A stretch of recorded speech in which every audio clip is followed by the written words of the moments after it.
You're listening to Cancer Convos with Brady and Stacy.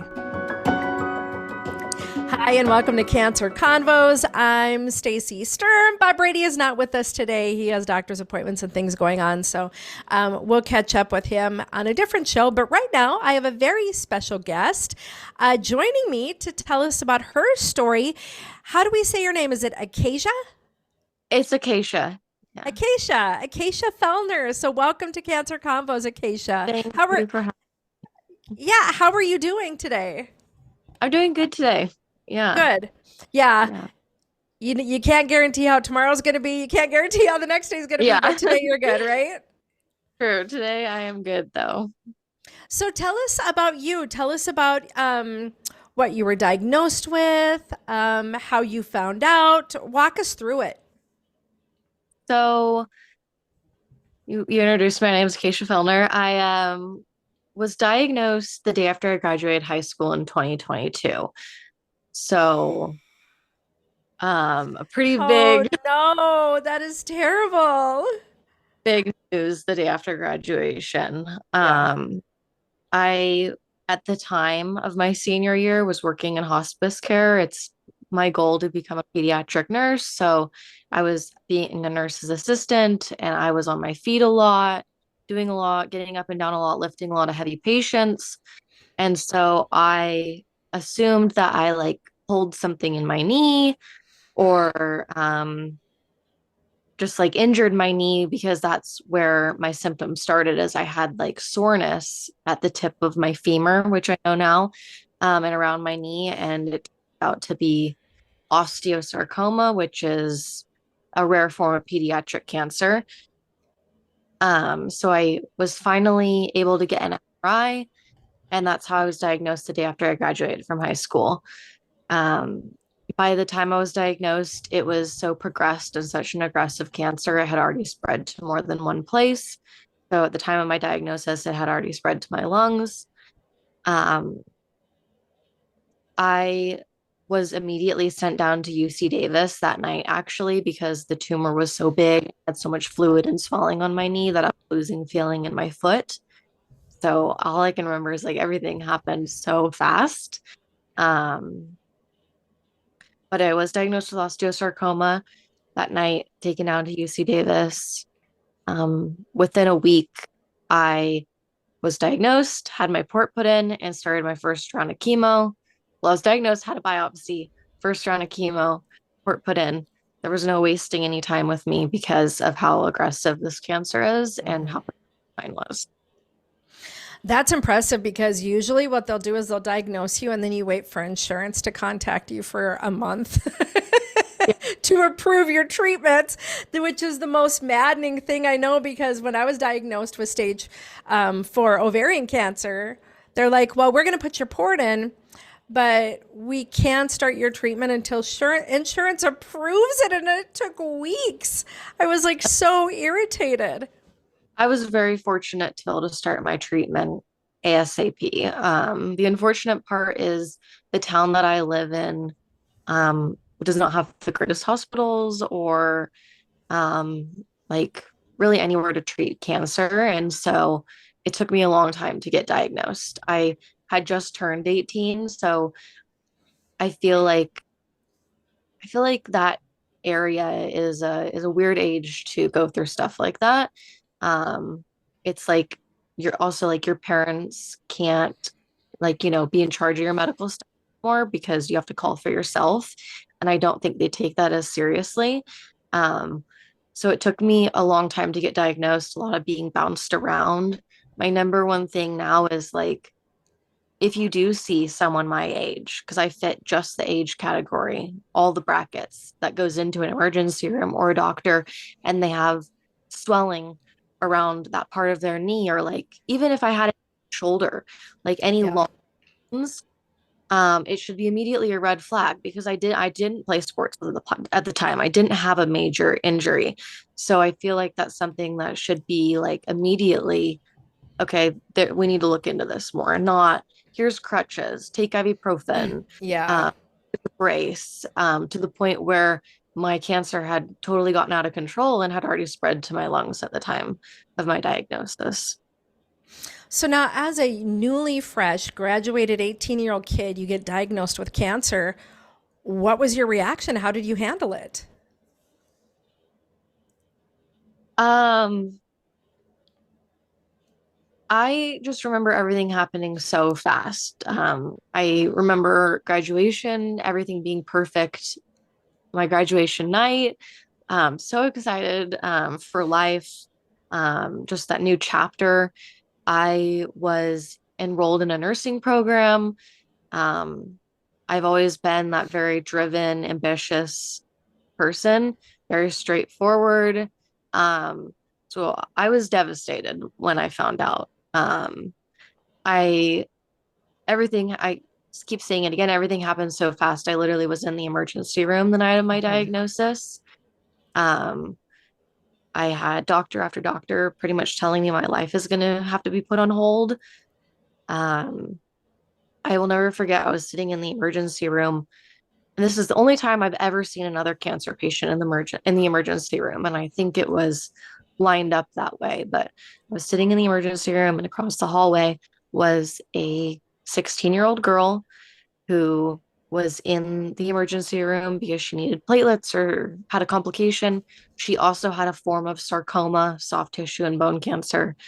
And I just remember looking at her and just being terrified, but also like she's so strong, but is that like what's to come? Um, by the way, the sweetest girl I've ever met. I'm like friends with her now. Mhm. But that night I remember that, and I am so thankful for UC Davis. I think that they're the just most incredible hospital. They had an incredible team for me. They acted fast, but I at the same time it's a teaching hospital, and I had this like totally out of control cancer. And so I just remember doctor after doctor coming in and being like, this is bad. Like, and I'm like, I know this is Yeah. bad. Please do not keep coming in here and telling me this.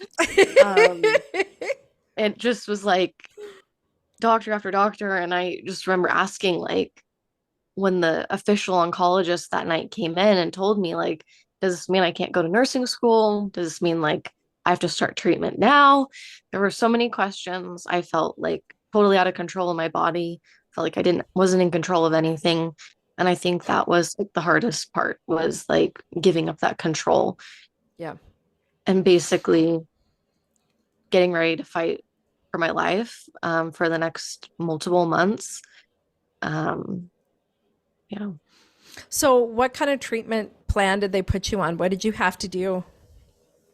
So with osteosarcoma, there's not stages like typical cancer. So there's not stage one, stage two, stage three, stage four. They call it grading. So there's Okay. grade one osteosarcoma, grade two osteosarcoma, and grade three osteosarcoma. And that grade is depending on if it's spread to more than one place, how large the primary tumor is, and how it looks under a microscope. So I was grade three when I was diagnosed. Most aggressive, spread to more than one place, and very large. So in my right femur, I had I always get the measurements wrong. I had a 9 inch, almost 9 inch tumor in my right femur. And I had what looked like multiple scattered spots in my lungs. And so osteosarcoma looks almost like pebbles or rocks when it spreads to the lungs, because it's basically bone spreading in your body and taking over. Oh.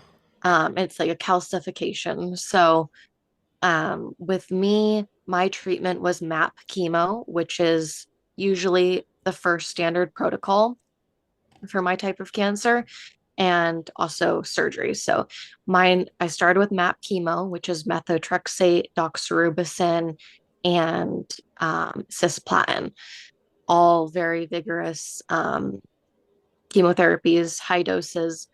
Um, I would, I started with doxorubicin and methotrexate, and that's a 4 hour infusion for 2 days in a row, one right after another. Um, and then I would get to go home I usually was in the hospital for about a week and a half, because it was so harsh on my body. And then I'd get to go home for a few days and I'd come back and alternate the chemo. I would go to the methotrexate. It would take about a week for that to clear out of my body. I'd get to go home for a few days, come back. Um, with osteosarcoma, typically you have to do chemotherapy before they remove the tumor.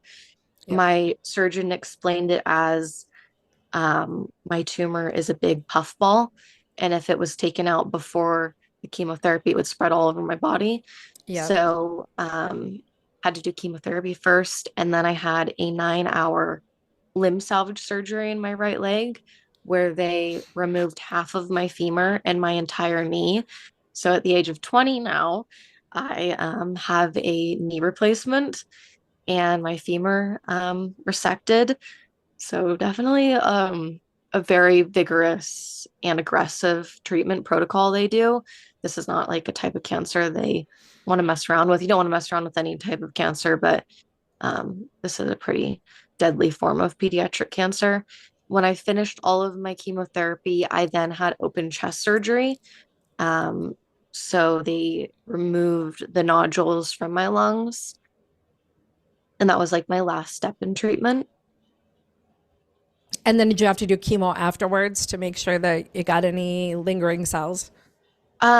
So part of the issue with pediatric cancer is that it's extremely underfunded and under-researched.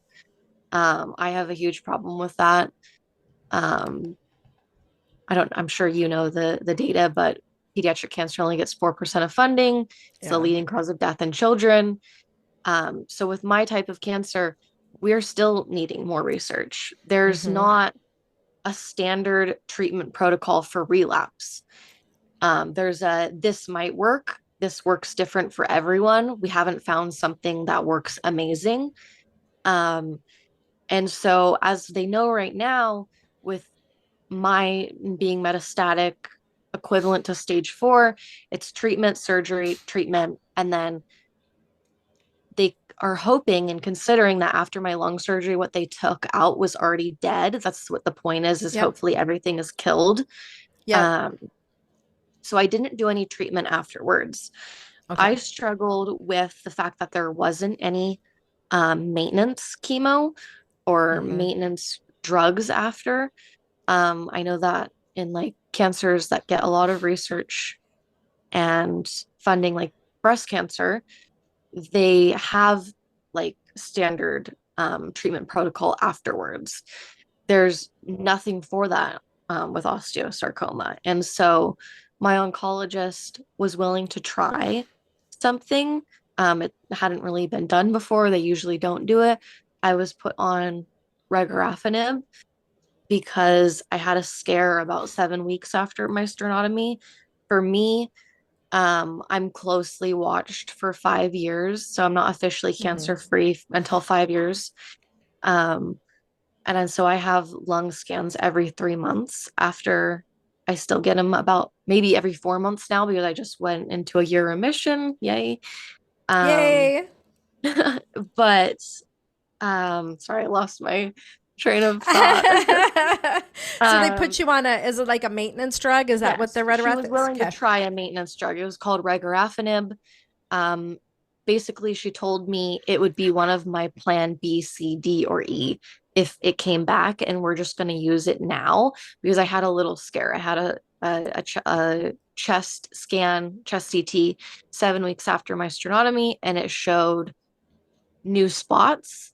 And with osteosarcoma, it's very hard to tell, is that a, a cancerous nodule? Is that environmental? Is that scar tissue? Scar tissue. Yeah, that Is happens that too. infection? It's always hard to tell. And it's not going to be, there's never going to be a scan in my future where it's like, there's nothing in your lungs. So there was a scare. And so when there is a scare, you have to scan early. So instead of scanning 3 months apart, we're going to rescan in 6 weeks to see if anything has grown or gone away. And during that time, I tried regorafenib, which my body did not personally tolerate.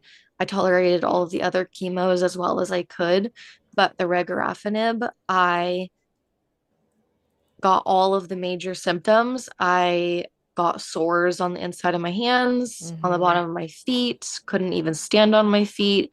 And then I broke out into a full body itchy red rash. Oh, Um, it was awful. yeah. So my body did not tolerate that. And it kind of came to the point and like question, I think that a lot of people do is there's no guarantee this is gonna stop my cancer from coming back in the future. What kind of life do I want to live in the meantime? Yeah. Um, like I want to be able to enjoy life. I want to have a summer now. As far as I know, like I'm in remission. Like I don't want to be feeling super sick. I want to be able to start school again. So I decided not to do any more maintenance. Um, I wish there was better options, but Mm-hmm. it wasn't, my body wasn't tolerating it.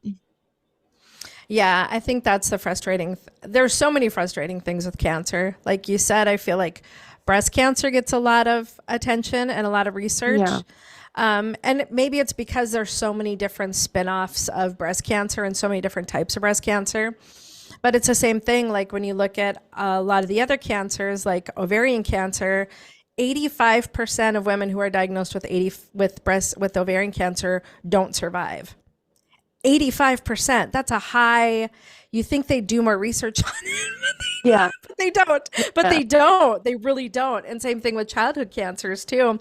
I suppose, Yeah. you know, they're pushing it to the back burner because it's not as common, not as many people have it, Yeah. but and I think a big frustration too is like hospital to hospital, it's very different. You know, I mean, like treatments hospital to hospital, you sometimes just get lucky with who you have for a doctor or for a care team or for a hospital. Yeah. Like I was lucky, they immediately sent me to Mayo for my cancer care. And I think that made all the difference in the world is the fact that they Yeah. sent me to Mayo because Mayo was great and Mayo tested my tumors after they took them out and I got a PARP inhibitor, like a maintenance chemo that I take every Yeah. day.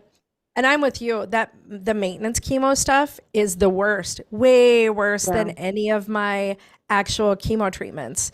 It's terrible. So yes, I think that's the frustrating part of cancer is the my morning partner that normally does the show with us. He's Mhm. doctoring right now, and he's frustrated because his care team, like they're really he has cancer in his lungs and in his stomach, and they're not doing the radiation didn't work, and they're not doing anything else right now. And he's Yeah. like, I'm like, oh my God, if you'd be here or if you'd be in Mayo, I think that'd be a totally different story. So it's Right. just really, That is really hard oh, for you because I was extremely fortunate for my team. They yeah, specialize in osteosarcoma. My oncologist is brilliant. My name's Dr. Eliza Alvarez at UC Davis. She specializes in sarcoma, specifically osteosarcoma. And then my surgeon is a limb salvage specialist. He's a musculoskeletal yeah. oncologist, and he specializes in limb salvage surgery. With osteosarcoma, a lot of the times, you end up with amputation, whether that is in your arm or your leg. Like I'm extremely fortunate to still have my leg and was extremely fortunate my surgery worked on me, but treatment is very different. Hospital hospital or in different parts of the world and Hmm. how aggressive people are about it and like how fast acting they are about it.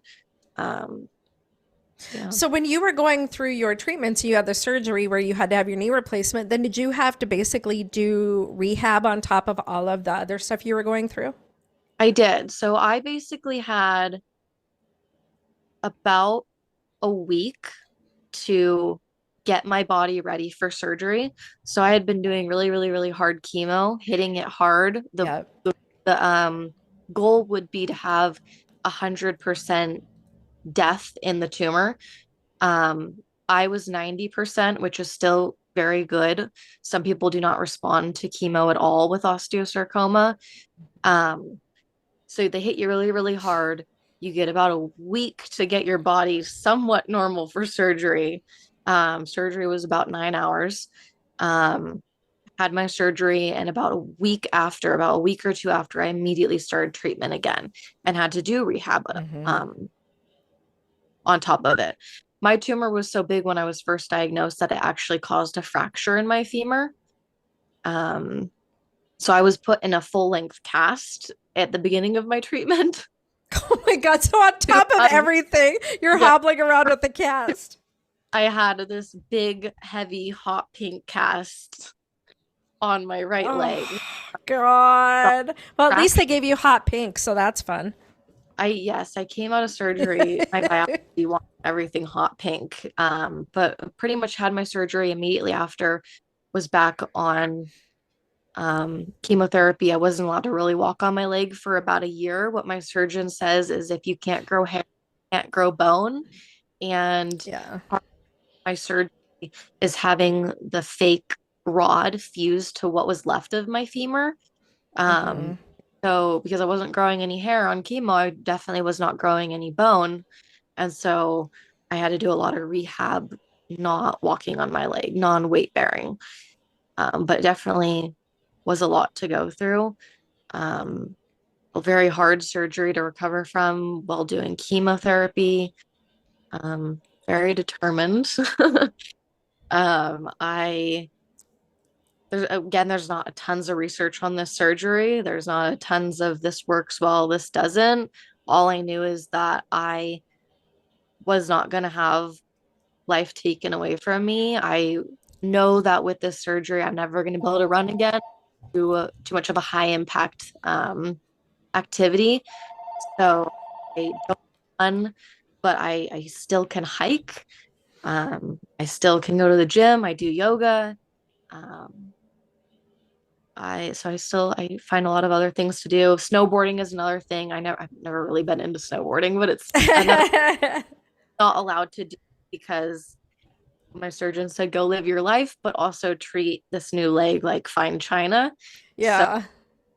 don't do anything that, could ruin it or, break anything. So What was the most challenging thing you think from your cancer journey? I think about that a lot, actually, off and Yeah. on. And it's hard to pinpoint just one thing, I would say. But I believe that going through treatment is just as much of a mental challenge as it is physical. And I think the hardest part for me was because most people that do get cancer are the people that do have such a drive and will to live. So I think the hardest part was going back every week to sign up to feel horrible because I, Yeah. gonna save my life, but it takes a lot mentally to keep going back and getting your treatment. Um, you feel your absolute worst. It's a feeling you cannot describe or really know unless you've been in it. And so basically just having the strength and courage to keep going back and doing it.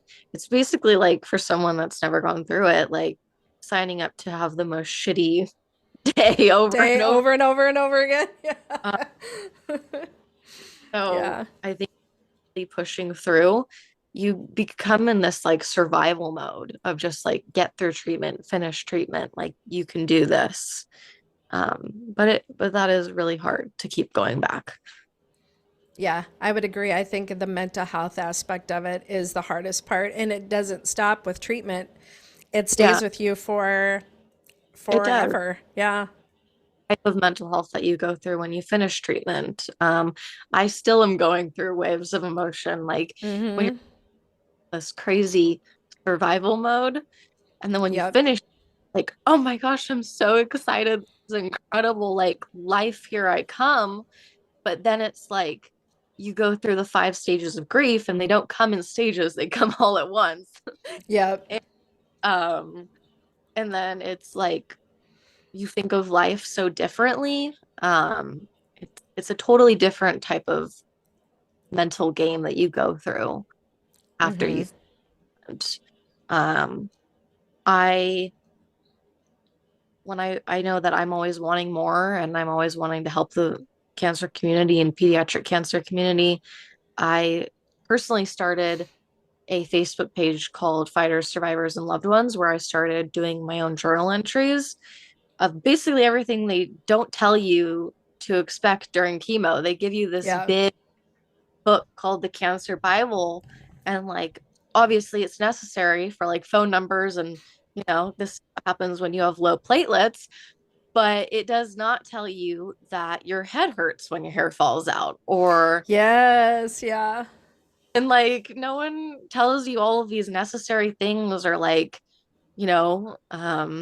for me, losing my hair was extremely traumatizing. I was not one of those people that wanted other people to shave their head for me because I already had to, see that for myself on myself.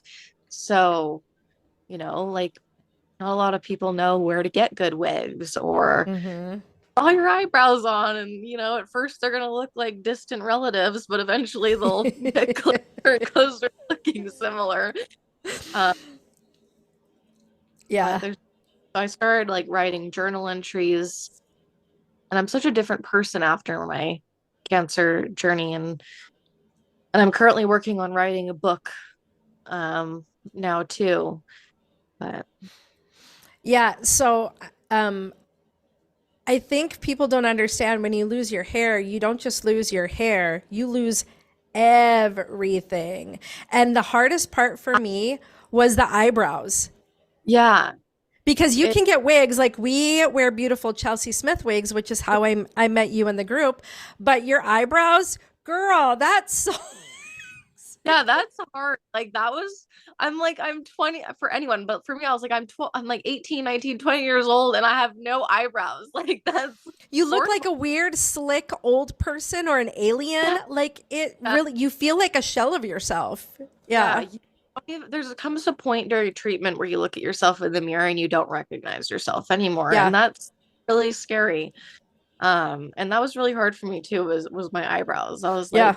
on, like I'm bald, I'm going through treatment, and you gotta take my eyebrows too. My eyebrows, my eyelashes. You're just like this weird, slick newborn baby. Like worse than a newborn baby. At least most of them have hair. You got like nothing. And people don't understand how hard it is to draw on eyebrows when you have nothing. You're not filling anything in. You're a blank That canvas. joke that like mine started out when I was doing them on as like distant relatives, eventually twins, like maybe on a good day.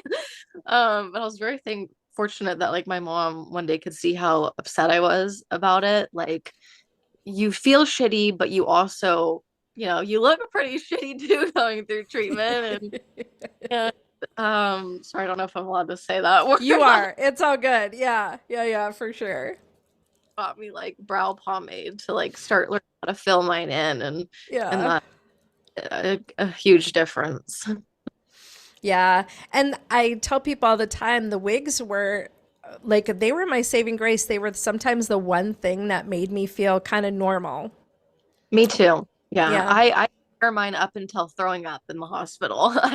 I would wear mine when I was at home. I would wear them checking into the hospital, and then it Yep. would rip it off when it was time, like when I just got so nauseous and was like throwing up for hours. But I stayed strong on that, and a lot of them were like, you don't have to wear that, and I'm like, it's not for you, it's for me. It's for me, 100%. Yeah. I was the exact same way. Going into surgery, the only time I would pop it off right before surgery. But otherwise, girl, I'm checking in. I'm going about town. You're not going to see me without a wig.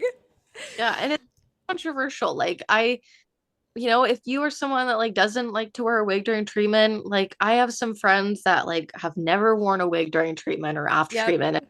They're absolutely beautiful, but it really Hmm. is for yourself, like, and how you feel comfortable. And for me, it was traumatizing and just not something that made me comfortable whatsoever at any point in my cancer journey.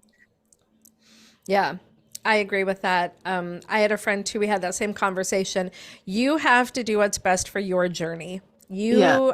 You have the right to do whatever makes you feel better. You don't And have that's to. It's your personal journey. so controversial that I love talking about is the word. Like some cancer people are like hate that word and some are like I do, but like I think of it as we're all on our journey, whether you call it one or not. Like, and I that's like one of my favorite lines is that. Yeah, I agree. Yeah, so how did you try a bunch of wigs and then just stumble into Chelsea Smith Cosmetics, or did somebody refer you? Originally the first wig that I ever got. I was very lost on in the wig department and Yeah. now I love talking to kids and people my age about wigs because it's very intimidating. Like a lot of people Mm-hmm. think that there's only certain people that can wear wigs or like when you first look at wigs or like go into a lot of like stores like the store in my hometown, it's like you go in and it's like a toupee or like something that like a very like like an elderly person would wear and we're Yeah. young. Like And they're I like don't 400, $500. I know I tried on one too, and I was like, this is know. $450. So yeah, my first wig was about 400 $500 and it wasn't even I didn't even love it. I hate that wig now. But it's like there was no that I didn't know any better or any better places like to get wigs and it can be very intimidating the price and the way a lot of them look. Mm-hmm. Um, but my very first wig I ordered off of Amazon. If I wasn't wearing a wig, I was wearing a wig cap. But Yep. not like the typical ones that people wear during chemo. I liked the ones that you would wear if you had hair, like with a cute bow or Yeah. something. I wasn't really for like the cancer wig cap. Yeah.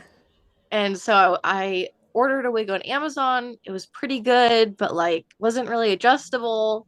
Um, I more found Chelsea Smith wigs at the end of my cancer treatment, and I'm so Oh, glad I wow. Yeah. like I my hair is growing back now. I have this beautiful, thick, curly hair, and I know that's not for everyone. Like not everyone gets amazing hair when I back. Mine is Yeah, I pretty. did not. I used to be a blonde. I'm a brunette now, but it's definitely not a length that I feel comfortable wearing yet. Yeah. And I miss my blonde hair. So like Chelsea Smith wigs like have seriously saved my life. It's not always a perfect science, but Well, and sometimes I wear them because it's just quicker and easier. I don't want to do my hair, so you can just throw it on and leave the house. it's true. I mean, I don't know what I'm gonna have to do when I like actually need to start doing my hair again Yeah, someday. I don't like it. It's not fun. It's not good. Yeah, Yeah. super easy and like a lot of the times people can never tell, and if they do, I Yeah. really have no shame in letting them know. Yeah. Uh, I think that it's something that should totally be normalized now. So, if you can give people any advice that had just been diagnosed with cancer or just going to be starting cancer treatment, what would you tell them? I know that's a tough one too. Um, my motto always is like, you're a badass warrior. You're gonna get through it. Um, it's all a mental game. You got to have a really strong mental health, really strong support system. Um, Part of the reason like I'm writing my book is to specifically help people when they start cancer treatment. Because there's not everyone has the answers, not everyone Mhm. knows everything that's gonna happen. But I mean, there's so many things I could tell someone when they're first diagnosed or going through cancer treatment. Um, you're not alone. I know that's kind of like a cliche, but it can be hard to find other people going through treatment, but there's definitely a lot of people that are and a lot of people you could relate to. I know that at my age, I was like, no one gets cancer at 18. I'm not gonna have like I'm gonna be the only one. But I started getting into this community of like, wow, this is not as uncommon as I thought. There's, quite a few people in this age group um that are, like me and either have the same type of cancer or a similar cancer. Um, a few of like my tips that I like am putting into like my book is like when you're first diagnosed, it's gonna feel like the whole world is stopping, but you're gonna be able to keep navigating through it.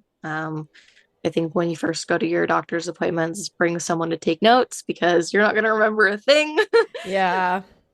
Appointments, like it's just gonna be a blur. Have no shame in bringing as much stuff as you want to the hospital. I practically moved in every time I went. Yeah, for my chemo, I had a bag of just like crossword puzzles or, snacks or like 15 different beverages. I'm like a beverage goblin. 15 different beverages and blankets and socks and everything. Yeah. Hospital is disgusting. You don't need to wear the gown, even if they, I mean, first before surgery, you might have to, but you definitely do not Mm-hmm. need to for all of your admissions. I refuse to wear that thing. It just makes you feel worse. Wear your Yep. comfortable clothing. Um, like I was saying, your head will most likely hurt. It kind of feels like if your hair's been like in a ponytail or parted one way for Yep. two all over your head. So like coconut oil or hot compresses if you decide to shave your head. I know for me, I was not someone that immediately shaved my head. I thought that would be way too traumatizing for me, so I let my hair fall out until Mm-hmm. it the point where it was just falling out too much and hurt too much. Yep. I did need to see that process gradually happen.